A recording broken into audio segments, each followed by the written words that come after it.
Assalamualaikum warahmatullahi wabarakatuh.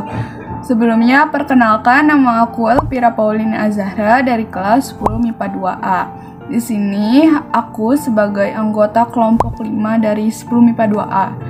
Dan ada teman aku yaitu Hayunisa Nursifa Aziz dan Laisya Alifah Habsyah. Di sini kelompok 5 di MIPA 2A bakal ngejelasin tentang pengairan atau irigasi ya. Dan aku kebagian ngejelasin tentang pengertian irigasi sama jenis-jenis irigasinya. Jadi kalian jangan sampai skip videonya ya. Pengertian irigasi. Sebelumnya aku mau tanya ke kalian tahu nggak sih pengairan atau irigasi gitu yang kayak gimana bentukannya? Kalau belum tahu, bakal aku jelasin di sini ya. Banyak sekali orang yang membutuhkan air. Salah satunya adalah kita sebagai manusia. Pasti ya, kita sebagai manusia itu selalu membutuhkan air. Kalau misalkan kita kan minum pakai air. Kalau misalkan kita gak minum, pasti kita dehidrasi, kehausan kan. Selain itu, selain buat minum juga pasti buat nyuci baju, nyuci piring, nyuci motor, nyuci apa lagi gitu. Nah, kalian udah tahu gak sih irigasi itu berasal dari kata apa dan dari bahasa mana? Istilah irigasi berasal dari bahasa Belanda, yaitu irrigate, atau dalam bahasa Inggris irrigation, yang memiliki arti pengairan atau penggenangan. Jadi irigasi itu asalnya dari bahasa Belanda sama bahasa Inggris, yang artinya itu pengairan dan penggenangan atau penggenangan. Irigasi adalah semua atau segala kegiatan yang mempunyai hubungan dengan usaha untuk mendapatkan air guna keperluan pertanian. Usaha yang dilakukan tersebut dapat meliputi perencanaan, pembuatan, pengelolaan, serta pemeliharaan sarana untuk mengambil air dari sumber air dan membagi air tersebut secara teratur.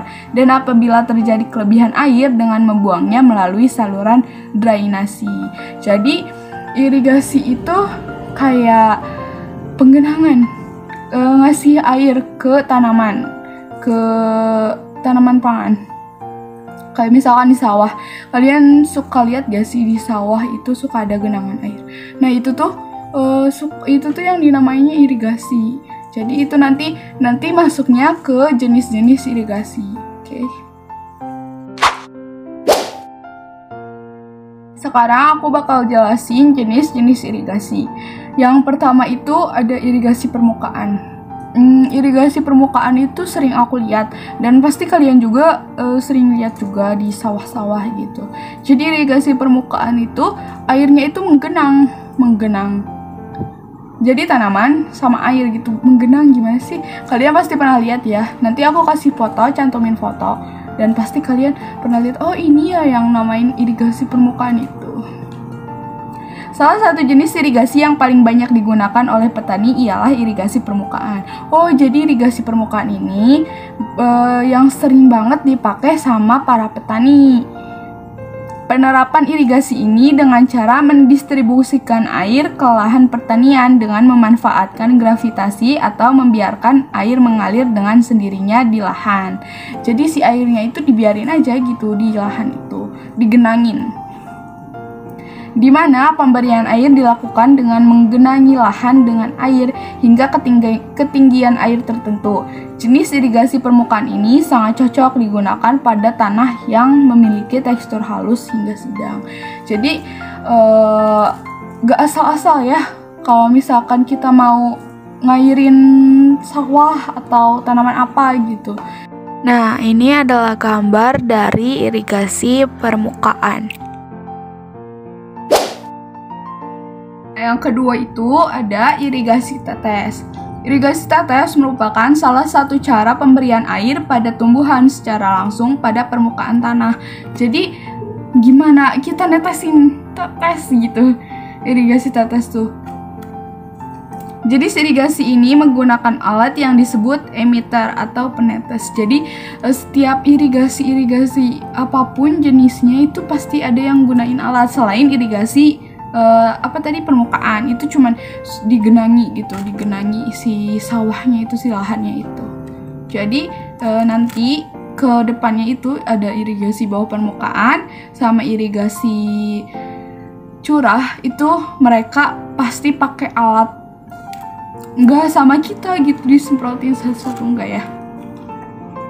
Alat ini digunakan untuk menyebarkan air ke dalam profil tanah secara menyeluruh baik horizontal maupun vertikal sebagai akibat dan adanya gravitasi dan kapilaritas. Jenis irigasi tetes ini sangat cocok digunakan untuk tanah yang memiliki tekstur tidak terlalu kering. Jadi si irigasi tetes ini kayak ada suatu alat. Nah, si alatnya itu netes-netesin ke tanamannya. Jadi misalkan ini tanaman 1, tanaman 2, tanaman 3. Nah, jadi si alatnya itu ada di setiap tanamannya gitu. Jadi nanti netes-netesin. Gimana sih netes-netesin air ya? Kita juga pasti tahu sih gimana sih netesin air, kalian juga pasti tahu ya. Nah, ini adalah salah satu contoh gambar dari irigasi tetes. Dan yang ketiga, ada irigasi bawah permukaan. Nah, irigasi bawah permukaan itu hampir sama kayak irigasi tetes. Cuman bedanya, kan kalau irigasi tetes itu di atas tanaman ya. Jadi ini alat, ke sini tetes gitu, ini tanaman.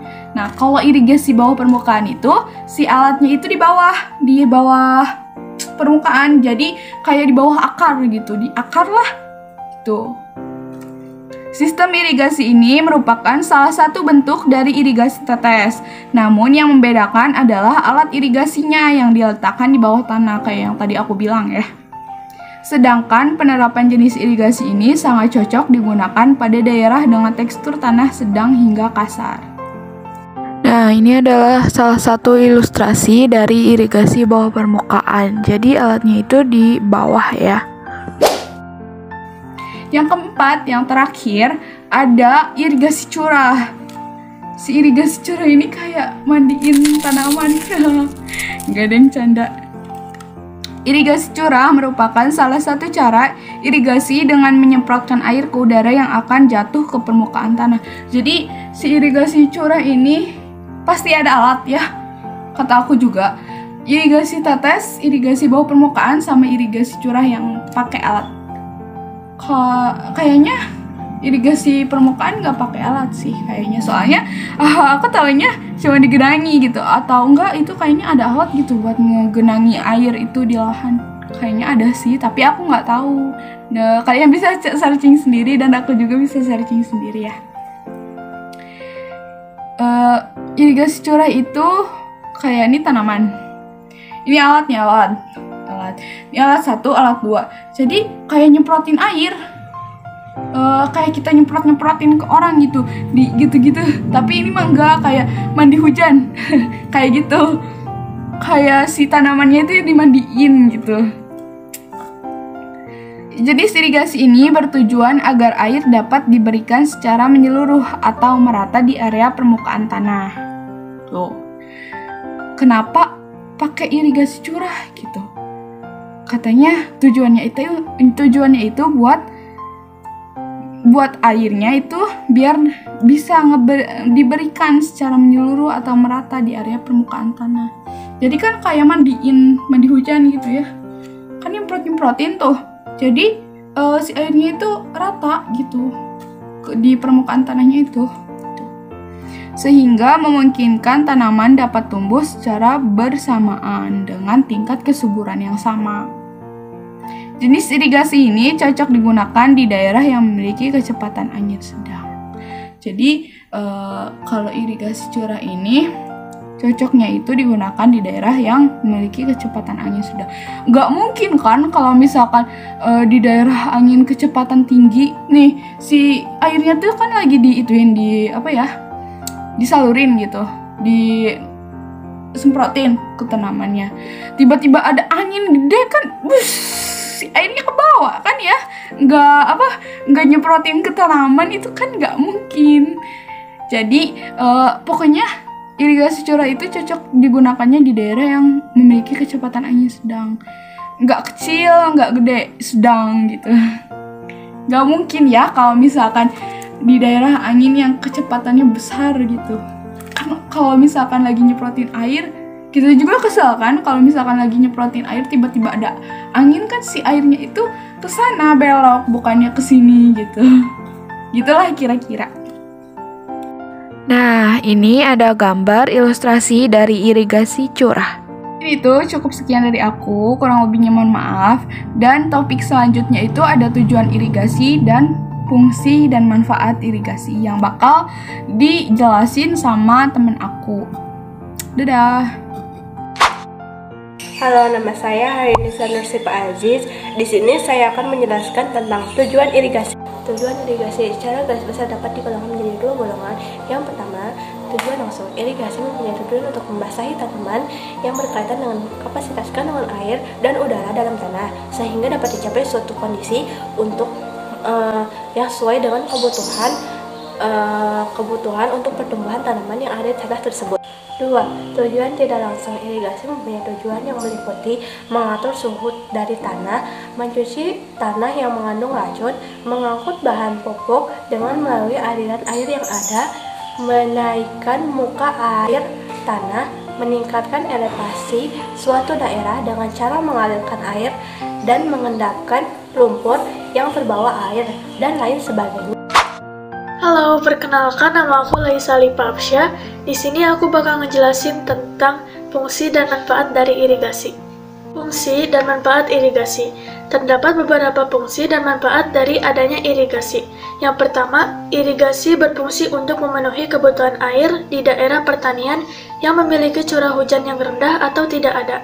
Contohnya pada musim kemarau, irigasi sangat berfungsi untuk memenuhi kebutuhan air sehingga ketersediaan air bagi tanaman dapat terjamin. Yang kedua, pembuatan irigasi sangat diperlukan agar dapat membersihkan tanah dan hama yang seringkali membahayakan bagi tanaman.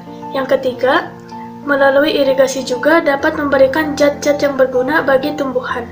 Yang keempat, irigasi bertujuan untuk menjaga keseimbangan suhu agar tanaman tumbuh dengan baik.